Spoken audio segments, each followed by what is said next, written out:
Okay, it's called Changes. Let me tell you about how I changed. Sounds cliche, I know. Still, in the grand scheme of things, I think it's an interesting story. I was nothing special before, at least not in my own eyes. I kept my proclivities to a minimum to avoid being caught. The world frowns on those who kill for fun. Though I had so many kills under my belt, I was discreet. That was for safety's sake, you see. The idea of life in a small box didn't appeal to me. I was proud of the count I had amassed. I was bigger than Bundy, and no one knew my name. I was a ghost. The ones I had killed were yet unknown, and I meant to keep it that way. The thing I did not realize then was that there were monsters out there worse than I ever could be. All the blood on my hands had attracted the attention of such a creature. I was being hunted, and I didn't have any clue about it. I went about my normal routine unaware. I limited myself to no more than one kill a month. Though I hungered for more, I could not risk the possibility of getting caught. It took willpower to limit myself. I told myself that was part of the process. If I allowed myself to give in to the urges, I would be no more than an animal. That was not something I wanted to be. I wanted to be smarter than the police. I wanted to be strong. I wanted to be cunning. If I gave in to my baser urges, then I could not be any of those things. There are all sorts of monsters in this world, and so many of them wear human faces. I was just one in the crowd. I knew I was a monster and I was proud of it. I just didn't know there was so much worse out there. I entertained myself with stories about werewolves and vampires, imagining I was something akin to them, hidden away from sight in plain view. I laughed at the shows where the killer was in the morgue or the crime scene unit. That made it too easy. I had to plan everything down to the minute details to avoid being caught. When I was doing this, I worked as a truck driver. Someone transient the world ignored. It was the perfect cover for me. Do you have any idea how many people hitchhike every day? People who disappeared and no one had any idea where. Most were never even missed. I watched the missing person listings you see on the internet, looking for the ones that I had picked up. I never saw any of them. The first few were problematic for me to dispose of, but I was quick-witted and solved the problem without any worry. However, this is not the story of my kills. I am not here to brag. That is just to set the scene. I mentioned that I was being hunted. There are immortal things in the world. Some of them protect children. Some of them create the things that go bump in the night. I had attracted the latter, or maybe it was the mixture of the two. I really don't know which. I suppose I had become somewhat cocksure. I was still careful with the ones I had targeted, but I didn't pay attention to the other people I encountered. They were of no interest to me, realistically. I owned the truck, so I rarely had to deal with any passengers unless I chose to. The dispatcher calling me to ask if I could handle a trainee driver was a true surprise. He offered me a double pay for the 2 weeks the trainee would be in my truck. Greed was my downfall here, I'm certain. I jumped at the increase in pay. I figured it was only 2 weeks and I could deal with the delay in my normal activities for that long. My nerves were already jumping by the time I picked up the trainee, though I didn't have any reason for it. The other driver was tall and lean, with long black hair pulled back in a tight braid. His eyes were soft blue, surrounded by lashes enough to effeminate any lesser man. I put my people face on and greeted him like an old friend. He said his name was Azrael. I introduced myself to him with a name that I no longer remember. I did not notice that smile then, but in memory he smiled an almost demonic grin. Or maybe I am embellishing the whole thing with what I know now. Training a new driver is nerve-wracking for any intelligent person. You're letting someone else control your truck. Driving an 80-ton death machine takes skill and awareness. Trainees are not always given more than enough information than they need to get everyone killed. I wish I could say that I was strong enough to refuse the money. I ended up doing it as often as they asked me, though thankfully it wasn't often.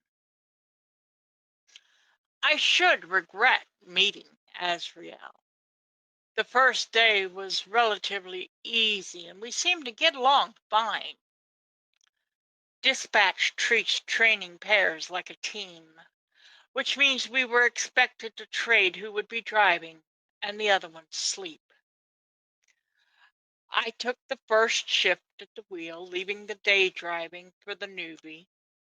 Not everyone is suited for the night shift. I loved it. The roads were more barren and it made picking up hitchhiking pretties easier. I remember when I went to bed, I was surprised at how well this was going. Sleep came easy. The first few times I had taken a trainee before, I had struggled to sleep with someone else driving my truck. I remember my dreams so vividly. I was standing in front of 3 people, and I was terrified. I knew that they were simply not someone that would be good for me to be in front of at any point. It was 2 men and a woman, but not a single one of them looked human. The one in the center was the closest to human looking, over 6 feet with gray skin and blue fire where his eyes should be. His long white hair nearly brushed the ground. The other man was huge with wings, tail, and horns. When I say huge, I swear he was 20 feet in height and built of sheer muscle. The female was gorgeous enough with a body that made a person think of sin first, except for the textured area on the right side of her face and the horn that sprouted from it. She was the one that spoke to me. Her voice was husky and soft as crushed velvet. The blood covers you like a second skin. What do you think you deserve for your choices? In the dream, I stuttered, "What blood?" Then I looked down, and all I saw was the blood covering me. It was dripping from me like molasses and formed a large puddle at my feet. I woke up screaming. Azrael was calm sounding as he asked if I was okay. I looked about in a panic. The curtains between the driver and sleeper compartment were still pulled tightly, blocking the light and the line of sight to where we were. I don't think I have ever had a dream like that before. I grabbed a water from the fridge, opened the curtains, and jumped into the passenger seat. I was not feeling like sleeping right then. How long was I down? He raised his eyebrow as he shifted lanes.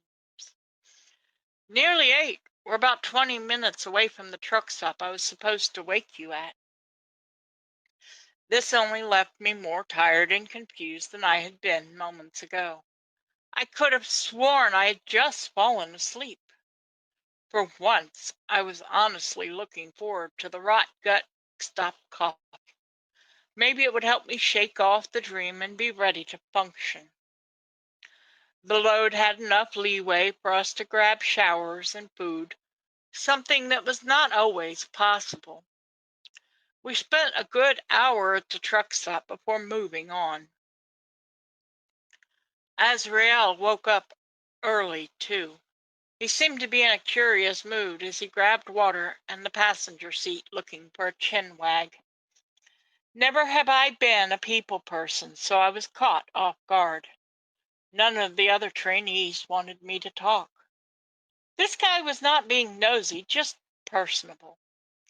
His questions were not intrusive, so I felt like it would be rude not to answer, even if I was not interested in telling him anything about myself. So that last hour I was driving, I ended up telling him about my childhood, the reasons why I drove, and what I called a life currently. I remember the conversation being animated and long. I no longer remember the content, though I guess that's part of the story too. The same thing happened for the next few days. I would go to sleep only to find myself in front of the same three. The female is always the one who spoke and always asked me the same question. I did not panic about the blood after the first time, but it was disturbing. I couldn't understand why I was so covered in it. I had no wounds. I had no reason to be drenched in blood. I usually can control my dreams, but these were beyond my control. I always awoke just moments before my shift, and I always felt like I had not slept at all, even though I had been sleeping for nearly 8 hours every time.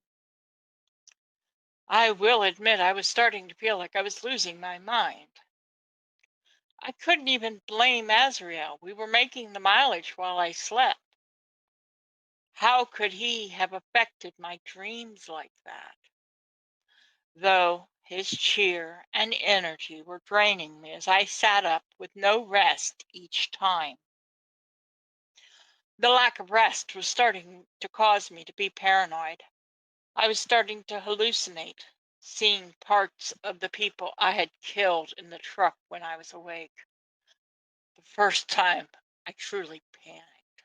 I saw a delicate hand that I recognized as having belonged to a teenage girl I had last enjoyed killing. She had such beauty and sweetness. I remember she took extra time because I was enjoying her so much. I must have looked so strange reaching for something on the floor that was not there. If Azrael noticed, he didn't say anything. I started hearing the voice of the woman in my dream while I was awake. I was slowly going insane, and I knew it. Azrael was merely doing the job and ignoring my shenanigans. I'm not even sure if he was aware of the crazy things that I was going through. I was beginning to think that this was my penance for the many lies I had taken, and I wanted to accept it, mostly because I was exhausted. I felt like I wasn't sleeping, and after a full week of it, I was beyond tired. The seventh night, I went to sleep with a single thought in mind. I was going to accept my fate, whatever that meant. I doubted it would wash the blood away, but I would finally rest. That's what I wanted. I was terrified of the consequences that I was about to face, but I also knew that I could no longer continue as I was. Again, I stood in front of the three. Details seemed sharper this time. I could smell the copper tang of all the blood mixed with a sulfur stench. I swear I could smell my own fear under it all. The voice of the woman was soft and musky, with a hint of disdain underlying everything she was saying. I felt like she was looking down on me. I was less than an ant in her gaze. Her hazel eye, the one human-looking eye, seemed to be judging me. The other was black and hard as she stared at me, waiting for an answer to her demand. I had yet to speak in any of the dreams past the very first one. I swallowed, trying to control my fear, and spoke quickly. I deserve to pay my penance and then finally be able to rest. Though I have killed quite a few souls, I don't deserve to be tormented for eternity. The woman stepped back, a single fluid step, as though I had given her the response she was looking for. I remember thinking at the time that she moved like an assassin. The large creature on the other side spoke then. The voice was something that sounded like it was carved from hell itself, something both dark and deep that one could lose themselves in. What penance would you pay that would be worth the lives that you have taken? I knew it was a question that I was expected to answer, but I was not sure how to do it. I don't know what they were looking for from me here. The debate felt the debate felt like it took me an eternity. Making the wrong decision might make doubly sure I suffered. I will admit that I was entirely selfish about the situation. Finally, with an uncertain sigh, I settled for the truth. I wanted to beg. Somehow, I didn't think that would do any good. So I stuck to the truth against my own desires. I don't know. I cannot say that I have any remorse for my deeds. I enjoyed the lives I took. Still, I do not believe that I should be eternally tormented. Asking me to choose what penance I deserve is basically letting me get away with a lighter one. And whilst I am so fine with that, I doubt you would be. The middle one let out a belly laugh that rattled my soul. This was the first sound I had ever heard him make, and it scared me. I cannot explain why, but he was not someone that anyone would expect to laugh. Somehow he was the most human of the three, and yet he was also the one who scared me the most. His presence was more potent than the other two. This time I could see the blue flames not only coming from his eye sockets, but from his mouth and hands as well. It gave an eerie feeling to him as he spoke. If you give If I give you the ability to continue what you have been doing with a minor change, would you take it? He asked so casually. I was too quick to accept that choice. I should have thought about it more. I imagined that I would still be killing as I had been done before, but supervised by these three somehow. He laughed again. This time it sounded mean more than anything. Though I had not spoken my thoughts aloud, I had the feeling somehow he knew what I was thinking. Suddenly, I was knocked off my feet by the most intense pain I had ever felt. I didn't wake up as I had every other time. Instead, I began to change. Physical changes came first, exquisitely painful. It was the first time I ever had a pain that I would have described as almost orgasmic in its intensity. I grew taller by another 6 inches. I had already been over 6 feet, so this put me closer to 7. I sprouted two 6-inch horns from my forehead, and an immense pair of leathery wings grew from my upper back. I grew a 3-foot prehensile tail, about a half an inch above my ass crack. My skin changed to a ruby red coloration with brown hair growing everywhere. Next came the mental changes. I soon forgot the majority of the life I had lived. It was no longer mine.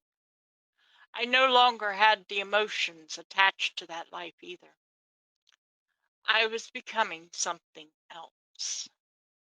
My senses began to sharpen, causing the surroundings to feel overwhelming nearly immediately. The sulfuric copper tang of the blood that had formed a pool at my feet, the cool dampness of the pool I was standing in, the faint screams that seemed to be coming from everywhere around us and echoing softly across the cavern we were in. The new sensations were nearly maddening on their own. Azrael joined us soon after my change was done. He looked no different than he had in the truck, at least not in a physical way, but now he seemed to have an eerie pale blue aura surrounding him. I found myself grasping at the image of the Mac I had driven for the last few years. I barely remembered buying it new. As the memory started to fade away, I wanted to cry.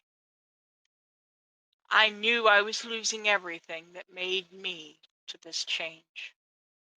It was fading fast from my mind. He looked me over and smiled at the middle guy. So, decided to give Bub a new trainee, huh? I was confused and in immense pain, so I didn't see what was going on yet. I was looking around, trying to piece the puzzle together. We were in a cavernous room that looked like it was carved out of blood and lava. I still, at that point, believed we were standing on Earth somewhere. I was not bright back then enough to piece my location together. I have grown wisdom in age. The middle one nodded and then looked directly at me. The big one here is Beelzebub. He is now your boss. He will lead you to the pit and teach you how to play. If you fail to listen to him, well, demons don't enjoy the pit either. Is that what I was? I thought. A demon. I looked again at the others around me. The middle one still scared me, though my perception of him had not changed. The woman seemed to have a reddish aura of pain and death surrounding her. Don't ask me how I knew what her aura meant. I still don't understand why her aura was more clear to me than Azrael's. The big one, Beelzebub, was more gentle in appearance than before. He reminded me of a gruff old grandfather who was only stern to keep his child safe. He led me here. I was given easy instructions on everything I was both allowed to do and what was expected of me. He's been a gentle giant and the best boss ever since. I have been playing in the pit for 1,000 years now. I am allowed to enjoy tearing into the guests that find their way here. You're the first guest I have told my story to. I now who know who each of the three are and what I have become. What I was before was boring. Serial killers are a dime a dozen, but pit fiends are a lot more fun. The names of the other two, well, names have power, and you don't deserve power. Nothing I have told you will help you escape, but it was fun for me to remember. Maybe I will try to remember more soon.